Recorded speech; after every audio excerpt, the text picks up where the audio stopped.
Hi there, I'm Dr. Myrdalis Diaz-Ramirez, and this is the Design Your Physician Life podcast. Welcome to this episode brought to you by our Maxillary Mastermind, an exclusive mastermind for physician entrepreneurs. This is a program for personal and professional development for physicians who want to learn about entrepreneurship. Today, we have a very awesome guest, Dr. James Min. He's actually the founder and CEO of Cleerly Health, where they're building a precision heart care company. We have a great conversation with Dr. Min about precisely that, building his precision heart care company. Are you ready? Let's go.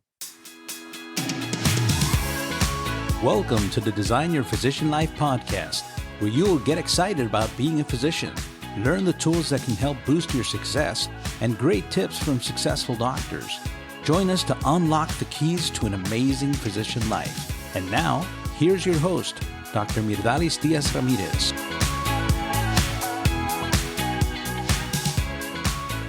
Hey guys, welcome to this episode. I'm extremely excited today. Today we have a pioneer. He's actually the current CEO and creator of Cleerly, a company that we'll listen all about it in a second. Dr. James Min is a former professor of radiology and medicine at the Weill Cornell Medical College and the director of the Dalio Institute in Cardiovascular Imaging at New York Presbyterian. He's a board-certified cardiologist with a clinical focus on cardiovascular disease prevention and cardiovascular imaging. With a clinical and research focus on coronary artery disease, Min has published more than 500 peer-reviewed manuscripts that have been funded in part by numerous grants awarded by the National Institutes of Health and the Dalio Foundation. He has served as principal investigation on numerous landmark multi-center clinical trials. He's the past president of the Society of Cardiovascular Computed Tomography, where he served as chair for the annual scientific sessions meetings for 5 years. He's been given multiple other awards, and he's been on editorial of nuclear cardiology and many other publications. Right now, he's developed Cleerly products and services, and these offer him the opportunity to translate the large-scale clinical trial research that he spent doing during 17 years into the daily clinical practice, not only going from one-on-one patient, but now bringing it to the masses so that we can use these technologies. So thank you for being here, Dr. Min. Thanks so much for having me. It's a pleasure to be here. So who thought about becoming a physician? Was like little Jim or teenager Jim or college Jim? Who was the one who really became inspired to become a physician? Yeah, it's a great question. I'm trained as a cardiologist with a focus on imaging. And, when I was in college, I definitely got the science bug. And so I wanted to do science for the rest of my life, and ended up after college going to graduate school for a little bit to learn some of the scientific approaches, and then found myself in medical school, sort of knowing that I was going to go into cardiology. So it came probably somewhere in college that I decided, I think that's the direction that I'd like to pursue. Did you have any family in medicine or any family in business? Yeah, I have an older brother who's a physician. He's a general internal medicine physician in North Carolina. And any influence, any words of advice that he gave you when you thought about going into medicine? We're about 1 year apart, so he was. Okay. I think he was experiencing the training when I was thinking about it. But just watching him do the training, I think that was helpful. It's definitely not an easy life, but I think it's a very rewarding one. When did you see your first beating heart live? First beating heart was probably third year of medical school, I think, when I was doing surgery rotation. So it's interesting because you see these images, and these 3D images are so exquisite, but they pale in comparison to seeing the body up close. I remember that day for me. Yes, was about that cardiovascular surgery. You're there in the room in a corner, just looking at that, and suddenly you have it right there in front of you. Maybe some people have dreamed about that day, and I think it was pretty special. So that's something for me to ask. I love it. So you then decided on cardiology, and you had a career of a lot of research. Did you start research during your residency? Were you in research undergrad? How did you come to the area of research in your career? Yeah, I mean, I did a number of research projects when I was in college and graduate school, and then medical school and residency got a little bit busy. So then I stopped. I did mostly clinical medicine there. I picked up research more towards the end of my fellowship in cardiovascular medicine. And knowing that you were going to go into cardiology, was there a specific area that really excited you at the time during residency? It was always my research interest and my clinical interests have sort of combined. They always were in coronary heart disease, which is the cause of heart attacks.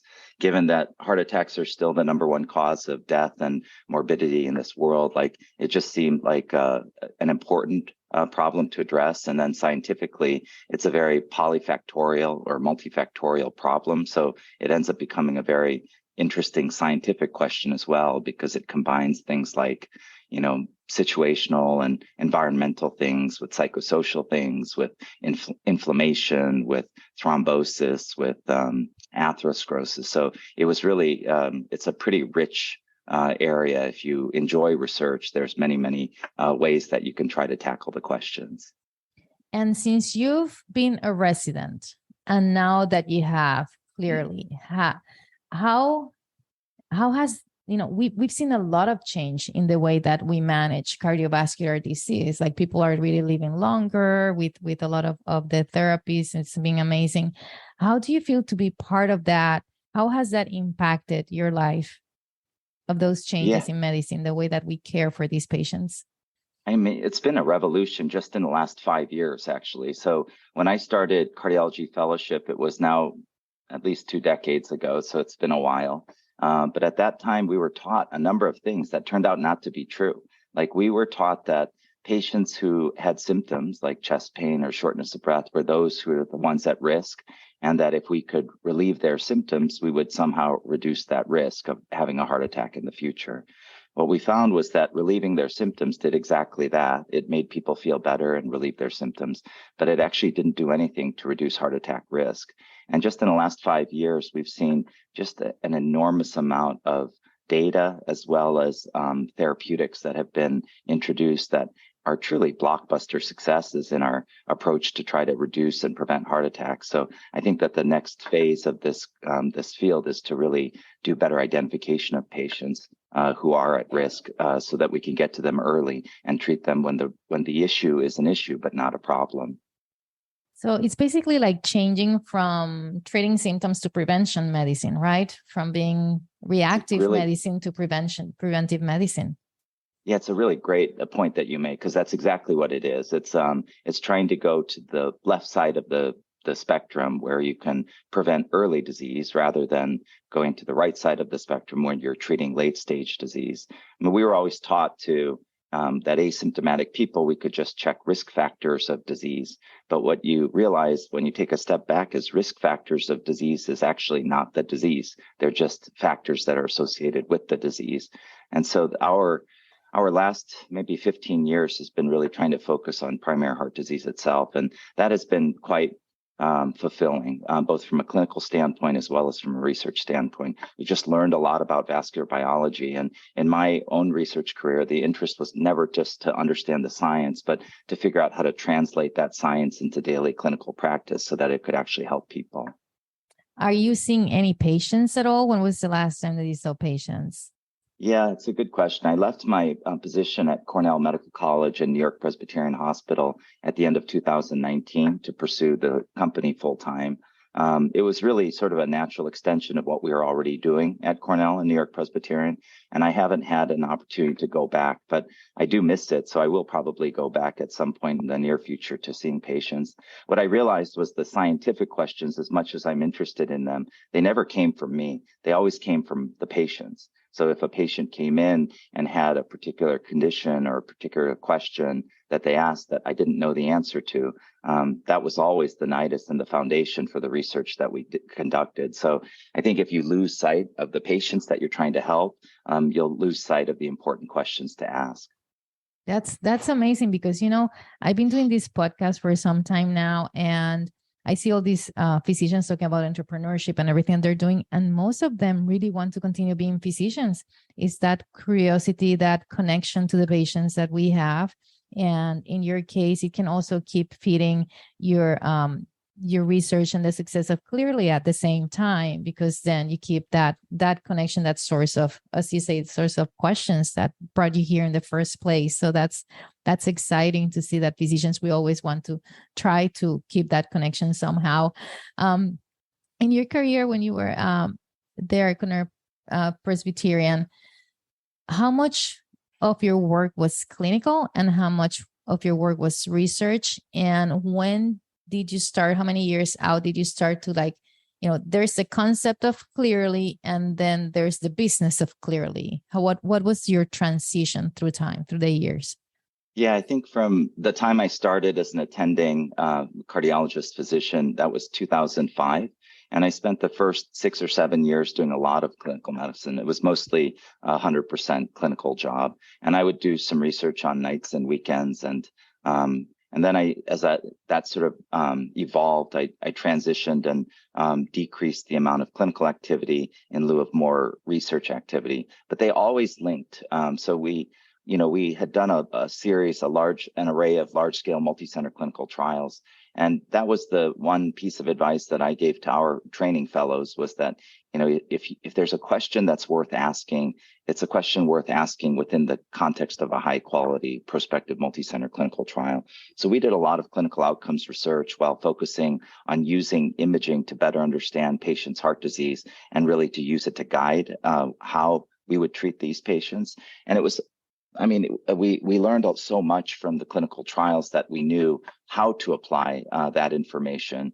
And then as we did, we found success in our clinical practice in preventing heart attacks. And we thought, we might be onto something. But the way we were doing it was extremely manual, and it was taking many, many hours per patient to analyze their images, to understand exactly their disease process. And so that was how Cleerly was born. We realized that, the kinds of services that we were providing on the Upper East Side of Manhattan, which were very successful clinically, could never be scaled to any other institution because of how manually intensive it was. So we said, well, there's got to be a way that we could automate this thing so that we can standardize a care management platform that really would allow for the delivery of precision heart care or personalized medicine. And that is why we started Cleerly in 2017. So that was sort of the spark, I guess, that you would say, that caused us to start the company. Tell me about your team. You built a team to get to this analyzing of data and all this stuff. Where did you find your team? Was it like already there, people you knew, or you had to identify them in other areas in terms of just that analysis to get out of that manual work into the more automated work? Yeah, it's a really good question. So when we started the company in 2017, we started with 2 or 3 employees, and they were just folks that I knew for many years and had just so much trust in. And then we gradually grew the team. The first 2.5 years was a lot of and software engineering, a lot of data science or machine learning, artificial intelligence, a lot of computer vision and image processing. And we started with this core group of folks, and they said, hey, I have a friend who is good at this, and I have another friend who's good at this. And suddenly at the end of 2019, we were still a small group. We were probably around 12 people or so, but it really became out of word of mouth that we found this. And in hindsight, that team was just so incredible, and what they did in such a short amount of time. So I think a lot of it was that we were all united together towards a single unified mission. But some of it was that we were just lucky that we happened to. Yeah. So there's luck and there's what you do with luck, right? And, yeah, exactly. They say, what does it say? Fortune favors the prepared man or something like that. Yeah, and you were really prepared. So by 2017, you already knew what you wanted. You were already participated in all these clinical trials, and you had all this knowledge and access to people, which is one of the things that we want to tell others is usually when we find entrepreneurship is kind of a progression of the work that we've been doing for a long time, or it comes from an interest from our background. Like looking for that new idea, something new is really going to be most of the time inspired by your own experience that's been developing, like having somebody bring their new idea to you, that's something that doesn't really relate to you, is not necessarily longer lasting. And in your case, it's just that evolution of that team. And then, so you first grew set of friends, word of mouth, 2017, 2019, you're 12. How many are you right now? And let's talk about creating teams to scale your company, because that's a different way of thinking than where you're working as a physician. So what happened from 2019 to 2022? Who did you bring to your company? What type of knowledge and skills did they have to grow from the 12 people that you had before to 2022? Yeah, that's an amazing question, and it's filled with so much sort of rich lessons to be learned. But we went from 12, I think we're about 10 times bigger now, roughly around 120 people or so. And we brought in, the array of sort of departmental heads and leaders that would be required to put forth a healthcare company. That includes things like regulatory and quality. It includes commercial, so that sales and marketing. It includes technology, engineering, data science, product. It includes legal. It includes customer experience, so client implementation, success services, and so on. And so some of that we found through our own networks, and others we leveraged very high quality recruiters to identify people. But the vetting process to come into the company is really driven primarily by the mission driven nature of people and what they're seeking to do. Because, in our little microcosm on the Upper East Side of Manhattan, when I practiced, we had sort of created a world without heart attacks, but it was this small, tiny world that we lived in. And so I think the majority of us at the company wake up every day filled with a purpose and a mission to try to replicate that globally. I believe we can. If you look at the science and the available therapeutics that are in the market today, I think that we can successfully eradicate this disease. We just have to identify people early enough, get to them where we can prevent disease from happening or from progressing, rather than waiting for the late stage complications of those disease. So yeah, about 120 people, and really through an assortment of network and recruiters. Tell us, do you remember word by word the mission of Cleerly? Our purpose is to create a world without heart attacks. There you go. So that's simple. It's a simple message. And when you were creating that little sentence, which means so much, did you create that with help? Did you guys just huddle, the 12 of you or the 5 of you at the beginning? Who created that mission? Yeah, I think it's when we started to really grow that we said, hey, you know what, we're making products. I think sometimes when I look at entrepreneurs and, they show you, everybody's got a pitch deck and they're going to show you what they're doing.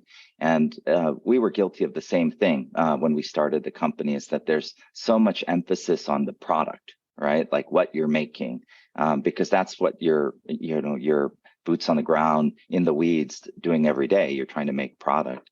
But yeah, I think you also have to think about how to deliver this to the world in a way that can help scale a business as well. Because without, there is no margin, no mission. That's what they often tell us, right? Like if you can't make a business out of it, you will never be able to do good for this world. And so there was a transition state where we started to think about how do we mature ourselves as a business and as an organization so that we can actually deliver these at scale. That means so many things: to think about the financing of the company, but to think about the fulfillment of the services to the end customers, to think through the customer experience. So there's a lot of different things, I think, that when somebody starts their first company that you don't really think about, but it really has to be viewed holistically in order to grow and build a successful company.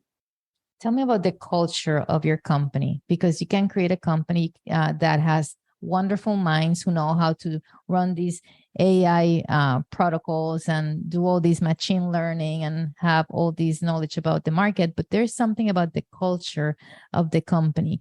What steps have you taken to make sure that this is what you guys want to have, because you can have a world without heart attacks, but you want to have a happy world, little microcosmos producing that transformation for the world.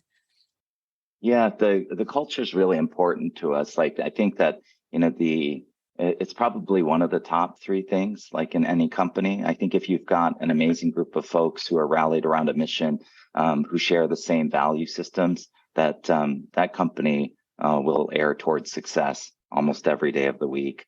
And so I think one is the mission-driven nature of the company. That's one thing that we try to emphasize a lot. I think two is like autonomy, right? So that these folks feel like, they really have the ability to think freely, and to and in thinking freely, you end up becoming much, much more productive.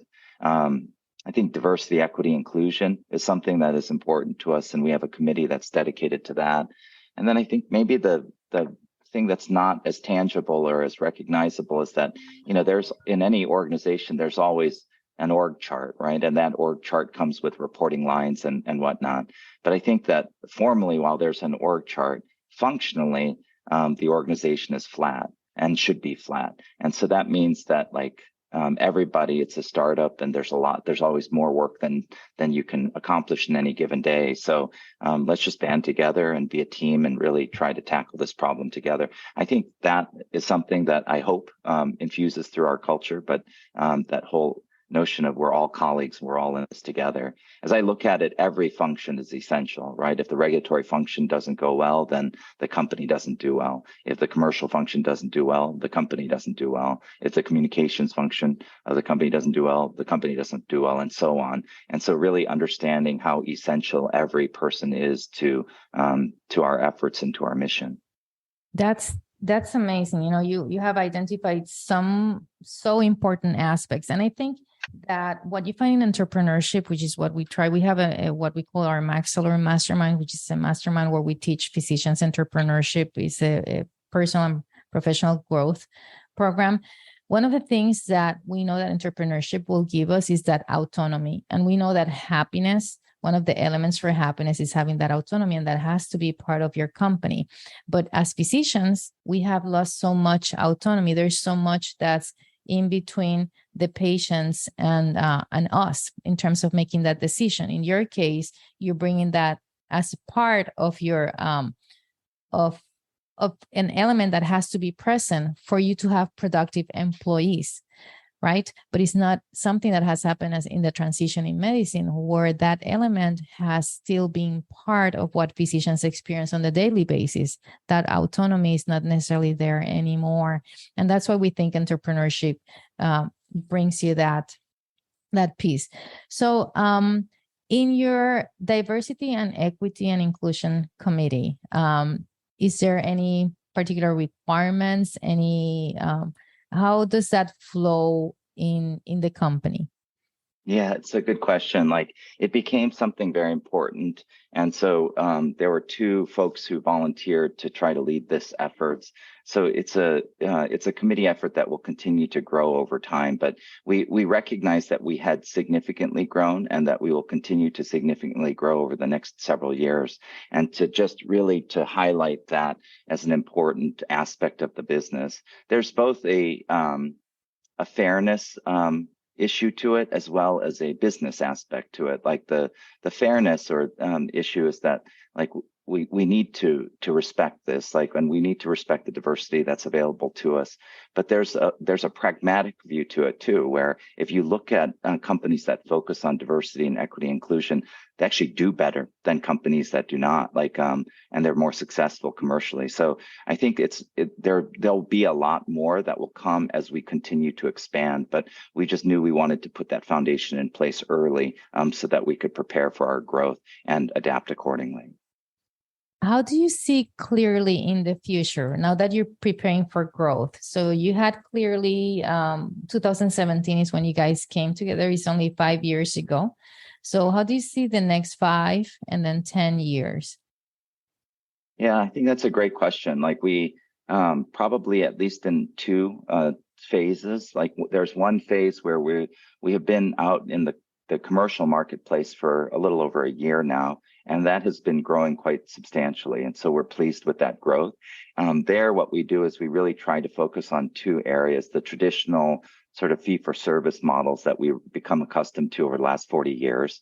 And that's really in the evaluation of patients who have symptomatic suspected coronary artery disease, so chest pain or shortness of breath. And then what we've also identified is that I think we fit very well in value-based healthcare delivery models where, there are capitated at-risk programs where it really would favor treatment through prevention of early disease rather than treatment of late-stage disease. And so we've been focused on those two verticals, and that has been growing quite a bit. Like our dream, if you asked us, would be that we have a rhetorical question that we ask in the company, which is, why do we use advanced non-invasive imaging to screen for the most common causes of cancer, but not the most common cause of death? We use mammograms to look for early signs of breast cancer. We use colonoscopies to look for early signs of colon cancer. And yet we don't use imaging to do direct visualization of disease at a time where it could be so easily treated. So that is an evidence generation requirement. And, as I told you, we founded the company on science. We always stand for science. So we're currently preparing the performance of 2 large-scale randomized controlled trials that would really test the hypothesis of whether or not screening individuals for early forms of heart disease could really prevent heart attacks. I believe it can, based on our own personal experience in practice. And so that would be sort of the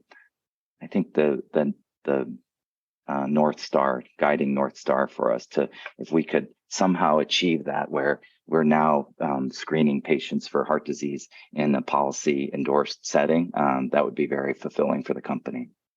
So let's talk a little bit about, I normally don't talk about the specifics if we can, just concentrate in the other topics, but I want in Cleerly specifically to compare what we have access normally to, those CT scans that we have right now, and what the different tools there are to evaluate somebody for prevention. Because you have the blood work, you can do CRP, apolipoprotein evaluations, you can have for prevention just to determine risk. You can do these other CT scans that you calculate the calcium levels and all these things. So tell us about the little things that are available in comparison. And I don't say the little things, it's just the individual things is what I mean, not little, but the individual therapies that we have available and how Cleerly is different from all these. Yeah, it's really a good question. So I think I can dichotomize it in 2 general buckets of the type of workup that we do for patients and subsequent treatments. But what we were taught was that for the asymptomatic person, we would really rely on risk factors of disease, right? Those are things like high cholesterol, high blood pressure, diabetes. Our field is very much focused on cholesterol as a target to try to treat. Risk factors of disease, reminding your audience, is not disease. It's a factor that's associated with disease. And when you look to see the patients who have high cholesterol, about 80% of the people who show up with a heart attack have normal cholesterol. And when you compare patients who will have a heart attack versus those who will not, there's about an 80% overlap in the cholesterol levels. And then I'll give you one last statistic, which is when you take somebody who has high cholesterol, put them on a medication and lower their cholesterol, you lower the risk of heart attack by about 20%, which implies that there's an 80% residual risk of having a heart attack. All of this to say that these risk factors aren't good enough for precision heart care or personalized medicine. They're very good at identifying and comparing 1 million people over here on the left to 1 million people over here on the right. But within that 1 million people, to pinpoint the specific person who is sick is very difficult using these risk factors. So then what we would say is, okay, well, now you're asymptomatic. We're treating your risk factors. So go home and don't come back unless you have symptoms. So a very symptom-driven approach to, we'll evaluate you if you have chest pain. We'll evaluate you if you have shortness of breath. And it turns out relieving those symptoms doesn't reduce the heart attacks. And so if you also think about it, those symptoms aren't actually disease. They're downstream sequelae of disease. So the stress test that we use when people run on treadmills and we take pictures of their hearts, or the invasive angiograms that we use to look for narrowings in the arteries, neither of those things are diseases. They're downstream sequelae of disease where the narrowing isn't the problem. It's the plaque or the atherosclerosis that causes the narrowing that is the primary disease. And the narrowing is simply a byproduct and a sequela of the disease itself. So there's this upstream risk factors and these downstream sequelae. And what our company is doing is focusing in the middle where there's actual disease. And that disease is the plaque that builds up in the walls of the artery very silently over many, many years. If there's any lesson that I can convey to your readers or listeners is that heart disease in the majority of people is a silent killer. Most people will have a heart attack or die of a heart attack without feeling any antecedent symptoms at all. So if the majority of the people who are going to have heart attacks don't have symptoms, then waiting for symptoms is not an ideal approach. And what we want to do is shift the focus to disease-based focus rather than symptom-driven focus. And that's ultimately what we had done at Cornell and New York Presbyterian. Worked for us there, and I believe that it can work for the world. So we're trying to create those automated solutions that really can deliver at scale. So how does it work? A patient goes through the process. Tell us about the process when you order this study, what the patient goes through. Yeah, it's a fairly simple thing for patients and painless. So somebody will go, and what we leverage is what's called a coronary CT angiogram. So it's just a very high resolution image of the heart. It's not hard to take a picture of this, and the technology is not new. We've had this technology now for almost 15 years, and it's gotten better and better over the years to the point where, similar to your plasma TVs, to your 4K TVs, to your OLED TVs, the resolution of these images has gotten just so exquisite over time that now you can characterize all of heart disease at the sub-millimeter scale. So you think about what 1 millimeter is, it's even smaller than that. And so somebody will go to an imaging facility, they'll get a coronary CT scan. That scan, the whole thing in a good facility probably takes about 15, 20 minutes total. They'll come in, they'll lie down. The actual scan itself of the heart takes about 1 second. So it's a very easy imaging study to undergo. Somebody will get an IV, and through that IV, they'll get an infusion of what's called contrast agent. That's like it lights up the artery so that you can see the plaque build up in the walls of the vessel. And then they'll hold their breath for about a second or so, and then they'll be on their way. And so it's a very simple procedure. It's not for everybody. There are some folks who shouldn't be getting the CT angiograms, particularly those with kidney failure or kidney disease, because that contrast agent can potentially damage the kidneys in patients who are diseased. In normal patients with normal kidney function, doesn't cause any troubles at all. But other than that, pretty much everybody could qualify for one of these coronary CT angiograms. And again, about 15, 20 minutes all in, but about 1 second for the actual scan. So as a physician, I want to order that CT angiogram that's going to be using Cleerly's technology. Where can we send our patients to? Yeah, so our website is www.cleerlyhealth.com with 2 E's in the Cleerly. And there's a map of all of the available Cleerly enabled CT imaging centers across the U.S. I think right now there's a little over 100 and just continues to grow. But right in where you are in Florida, we have a number of different Cleerly enabled CT imaging facilities. So you point out a good point where somebody will get this coronary CT angiogram at a Cleerly enabled facility, will auto extract that image into a cloud that does high-end computer processing. It's run and fueled by a series of machine learned algorithms or artificial intelligence algorithms that really allow us to get exquisite understanding of somebody's heart disease. Once that happens, it's fused with a number of different softwares to take that advanced imaging information and translate that into actionable clinical insights that could be easily understood by non-imagers or non-radiologists, people like general cardiologists or primary care physicians, advanced practice providers. And then in about an hour, all of that is delivered back to the facility through a web-based portal and then through enduring materials, including PDF reports.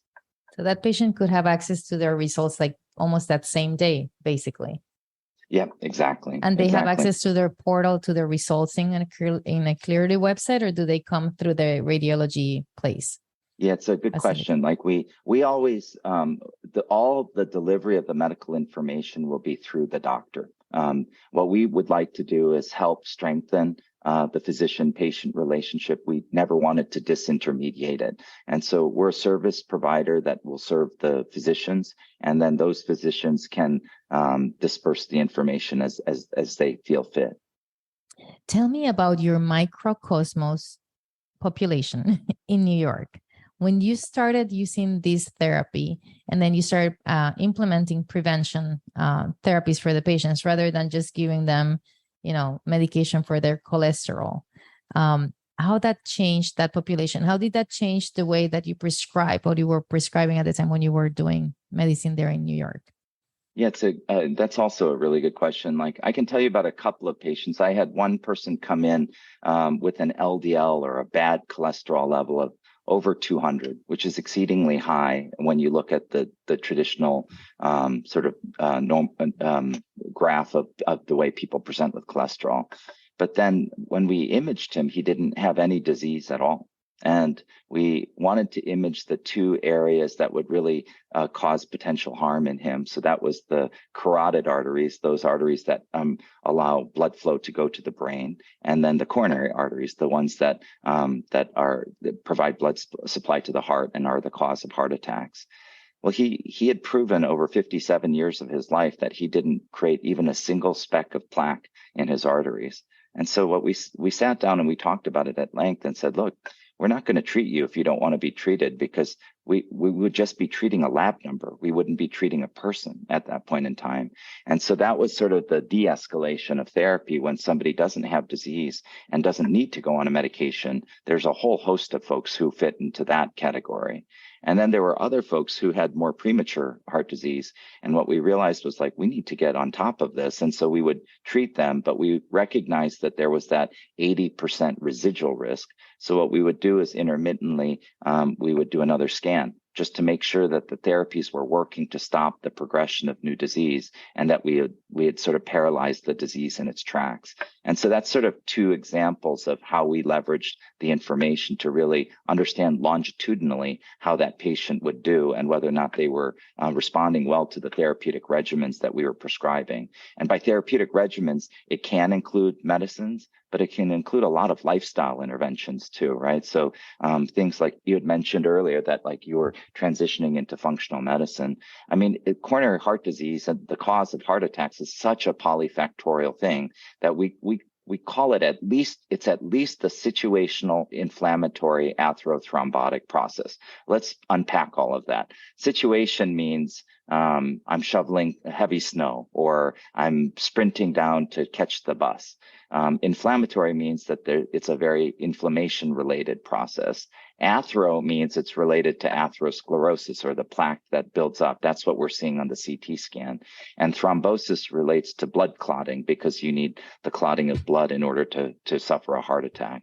So it's so polyfactorial. And then the kinds of therapies that you can do for folks, including, improved diet, right? And there's many, many different kinds of beneficial diets, or physical activity, but it goes beyond that, right? It goes into psychosocial, into anxiety and stress and sleep and whatnot. So it's really trying to approach this patient holistically rather than just target one tiny variable and think that that will solve the problem. In a polyfactorial disease like coronary heart disease, it's just not possible to only look at one variable. You really have to look at the patient as a whole. I love your passion when you're talking about this. It changes, like it transforms. There's the business aspect where we're talking about it, but when you're talking about that patient, it's just like you get it. Like it comes to you how in medicine actually we're not treating, we're not preventing. And that's also behind Cleerly. Let's prevent this thing rather than getting to the symptoms. Because I've talked to other cardiologists, and they say, if you just measure this and measure that, then that's all you need. It's like, we can give these patients so much more.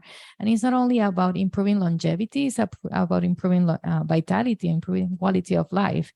And that all can be done if you're looking at the right place. You grew your business in these different stages, and that has required funding, right?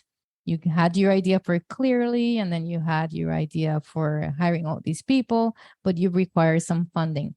So tell us about your stages in funding, what you've done for that, because people will say, oh my goodness, I could never do that. I cannot ask for money for anything. You've had experience requiring funding for grants, right? And there's some things that you need, some skills that you need, and some experience that you need to require money from grants, but these are different. This is looking for investors in your company. Tell us about that process. Which things you think made it easy for you to get those steps, and which things would you recommend to others who might be looking for funding? Yeah, I don't know if I'm the expert in funding, but we've gone through 3 rounds of financing in the company, and they were all very different. In the first round, our Series A financing round, it was mostly friends and family that was led by a high net worth individual who believed in the mission. And in the second financing round, it was a syndicate of traditional sort of med tech venture capitalists that included folks really focused on traditional hardware med tech, healthcare, IT, and also diagnostics. And in the third round of funding, it was co-led by 2 very visionary long game crossover investors. And so they were very different flavors of the funding. What I think I'd tell your listeners is that you're not asking for money. It should be a meritocratic approach. And so you have a fiduciary responsibility to get their money back to them and a return on investment. And so that's where the meritocracy portion of it. And that's why, like earlier in the podcast, we were talking about folks who are very focused on the product.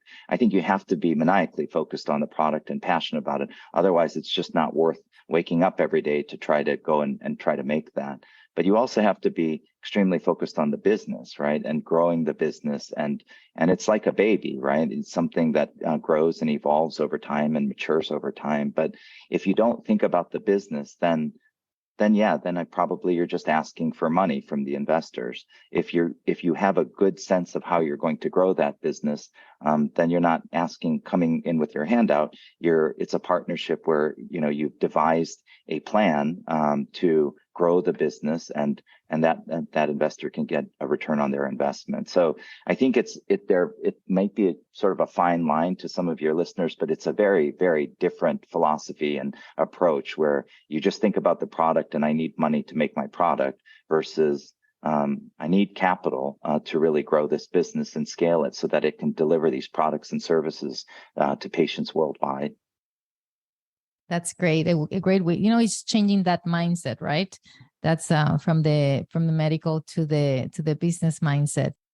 We're approaching the end of our podcast here. I want to see if you have any 3 tips that you can think to provide our physicians who are thinking about developing products. If they have any ideas, which things they should think about that are basic. You've given tons of tips already on how to tackle different situations and problems. So are there any 3 things that you haven't said, you know what, this would help anybody who's in a similar situation, who has a dream to help patients or anything that they want to achieve doing a company and to be successful? So I think the first is to solve a problem worth solving, right? We are tackling, we're swinging for the fences here because we're trying to tackle the world's #1 public health epidemic, which is coronary heart disease and heart attacks. That's worth waking up for. It motivates me every day. I think it motivates our team every day. I think the other thing is probably to make sure that you have passion for what you do. Otherwise, it becomes work. And, I think that there's some sort of erroneous notion that startups are somehow glamorous. It's not. It's like any other thing that's worth doing. It's 99% of it is grunt work, and then it's only that 1% that you celebrate. But it's a journey, right? So if you're not passionate enough to enjoy the journey, I don't think it's something worth doing. And then I think the last thing, particularly for your audience, because they're healthcare professionals, like medicine and company building, I think are very, very different. And what I often say is like medicine is like singles tennis, right? You do your job, whether you're a researcher or a clinician, you generally do it alone. And your team is, medicine tends historically to be very hierarchical. And so you end up sort of living and dying by your own sword. In contrast, like company building is like, I feel like it's like team hockey, right? Where you see this beautiful, people swerving in and out on their skates, but they know exactly where the other person's going to be in 1 second, 3 seconds, 5 seconds. And this whole notion of communication and teamwork, I think it is so essential. And you don't And there see might that. be some blood in hockey too, like it's in business true. too. You might lose a tooth here or there too. Absolutely. Get knocked in the wall and body checked a little bit. But as long as you're doing it as a team, it's still fun. And yeah, you might be bloodied, but unbowed at least. So I think that team approach to company building is something to emphasize for your listeners. That's awesome. Thank you very much for being here today with us. Where can people learn more about you, more about Cleerly? We know that it's cleerly.com, correct? Cleerly? Yeah, 2 E's, but it's cleerlyhealth.com. Cleerlyhealth.com. So that's where, yeah. Mm-hmm. And any other places online, anywhere else? We've got a fairly robust social media presence. And so on Twitter and LinkedIn as well, people can see information about our company. There you go, guys. So if you want to bring Cleerly to your company as a radiologist, if you want to bring Cleerly to your patients, then look them up. And if you want to learn about what the company is doing, also how their growth is, so that you can grow your companies too, you can go to their website, cleerlyhealth.com. Thank you for being here. It's been a wonderful experience. Thanks so much. It's been a privilege and a pleasure to be here.